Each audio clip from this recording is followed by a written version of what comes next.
Luxury bus ઉતારી. પણ જે ઘડિયા હતા ને ડોહા એ બહુ સમજણા હતા કે બિસ્તરા ગમે તો નહીં મેળવા, ઓછી કે રાખો. વખતના ગમે ત્યારે બગાડે તો તરત વાટી ઉપડી જવા થાય. ચોરીમાં લાયા, ફેરા ફેરવ્યા. વર મહારાજે કીધું કે વર કન્યા સુખી રહેજો, અને તમે કહો કન્યાને કે તમે એને અમે પાળી પોષીને ભેગા રહીશું. વર બોલ્યો નહીં. એને નક્કી કરેલું તું તાર બોલવાનું નહીં. હા, ના બોલ્યો. એટલે જોડે છોકરીઓ હતી ને, એ છોકરીની માને જઈને ક્યાં વર બોબડો છે. બધા જાગીને આવ્યા રાતના 2 વાગે કે ભાઈ વર બોબડો છે, કન્યા નહીં આલવી. વેવાઈ કે કન્યા આવી વાત કરી છે, જબરદસ્ત બોલે છે, પણ અત્યારે નહીં મેળાવે એવો. અને પછી આપણે સવારે બોલાવશું અને અત્યારે રવા દો. એને ખબર હતી કે અત્યારે શેમાં જાવું કહો, બસ તો જતી રહી છું એનું તારી. અને ઝઘડો કરાવો એવું બોલતો હતો, ના બોલવા દીધો. જોનની વિદાયગી રહી, કન્યા ગોદરે રોવા મળી. એટલે એની માને થઈ ગયું કે આ ઘણું રોવા છે ને, આ વર બોબડો છે તમો.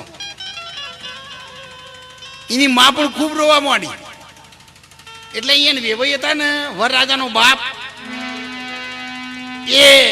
એને ભાઈને કહેવા માંડ્યા કહેવાનો કોણ ગમે તે એક શબ્દ બોલે તો આ બધું હેઠું બેસી જાય. અને મારી વેવાણ બોર બોર જેવડો ઓહું કાઢે. એટલે પેલા ભાઈ કે બોર જેવડો નહીં, ગોળા જેવડો કાઢન પણ નહીં બોલવા દેવો. અત્યારે એક ટાઈમ વગરનું આપણે જવું છે મોકે હેઠ. સાધન તો થયા નહીં, ના ગોદરે દોડાવવાનું આવશે.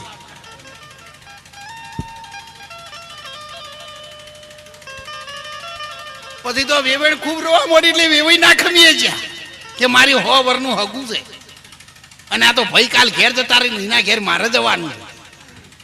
છોકરા પાસે જ્યાં વેવાઈ હું ડાડો રૂમાલો તો તાર જેમ થાવું છે એમ થાય, બોલ 2 શબ્દો. છોકરા મોઢું ખોલ્યું ભાઈ હાઉન કે બા તમે ચિંતા ન કરો, તમને દુઃખ થાય છે ને એના કરતા તમારી દીકરી રડે ને એનું દુઃખ મને પણ થાય. એટલે હું એની કાળજી રાખીશ. છતાં પણ તમારા મનમાં સંતોષ ના થતો હોય તો આ તમારી દીકરી છે ને એવી જોણી મારી દીકરી.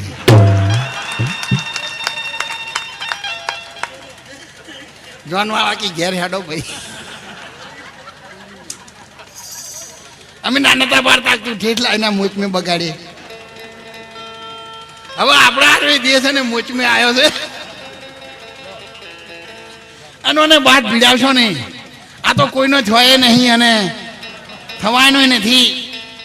એનો જ્યારે સમય આવશે ને ત્યારે ઢગલો થઈ જશે. અને એની કરામત મારા સદગુરુના હાથમાં છે. અને એમણે કબીર સાહેબની ઘડિયાળમાં કહ્યું છે,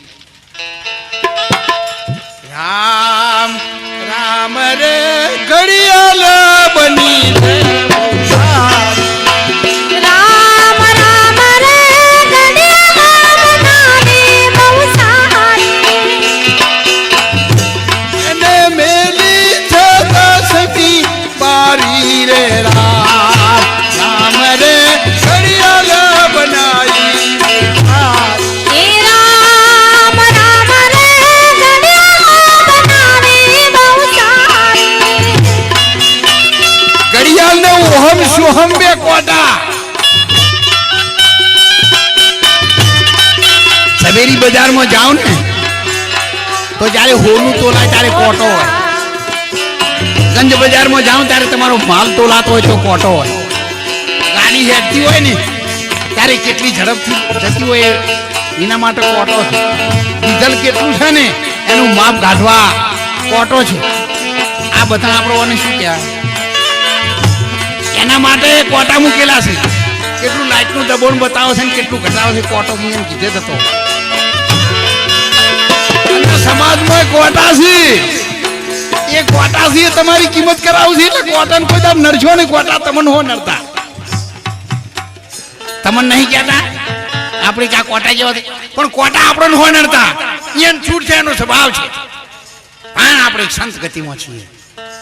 અને જો કદાચ મારા સદગુરુએ માથા ઉપર હાથ મૂક્યો હોય ને તો દેહ જતો રહે ને, પણ કદી કોટા બનશો નહીં. ફૂલ બનીને સોઈ જજો. ભલે ઉપર ચાલ્યા કરે, એક જ વાર મનખો આવ્યો છે ને એટલા માટે ગુરુ મહારાજે માથા આપણને આજ શા માટે મૂક્યો છે? કોઈના કોટા બનવા નહીં. અમારે વધારભાઈ ઘણી વખત કહે છે ને સત્સંગમાં કે અગરબત્તી સળગે છે, બીજાને સુવાસ આપે છે. માણસ પરમાર સાહેબ બીજાની સુવાસથી સળગે છે. બીજાની સુવાસવાને ખમાતી નહીં. એનું તો જમસઈ મોહર્યું, એનું તો દુઃખ પોટલા પોટલા છે, પણ આ બીજાનું ઉપાડીને ફરે કે ઓઈને ચમ બંગલો આવો, ચમ ઓઈને ગાડી આવી, ઓઈને લાડી આવી, ઓઈને ચમ આવું. આ બીજાનું જોઈને મને ખમાતું નથી. એટલે કોઈનું જોઈને તમે મનમાં કદી દાચશો નહીં, રાજી થજો, એને આશીર્વાદ આપજો કે ભગવાન તમને ઘણું આપે, તમે ખૂબ આગળ વધો અને તમારાથી ખૂબ ખૂબ સારું બને, ખૂબ સારું. કોઈને એવું ના કહે હા કાલ બપોરે ઓના ડોહાને કોઈ નહોતું, જો કે આ ભાઈનો હવે પોનો ચડ્યો છે, એટલે આ ભાઈ ના ડોહાન નહોતું તાણ કોઈ નહોતા કરતા, પણ ઓના સહેજે બાપરો હોકી કરતો તું બેઠો બેઠો એમને શું કરવા આમ કરી ગયો છે? તારો અબળો ચડાવો લેવા દેવા વગરનો. અને એટલા માટે આપણે તો ફક્ત એટલું જ કહેવાનું છે, એટલું યાદ રાખજો, ફક્ત બે વચનો. કો તો ખવરાઈ દેજો, લૂંટાઈ દેજો. મીરાબાઈ લૂંટાઈ દીધું આખું રાત એક ભગવાનના નામ માટે. રાણાજીનો પ્રેમ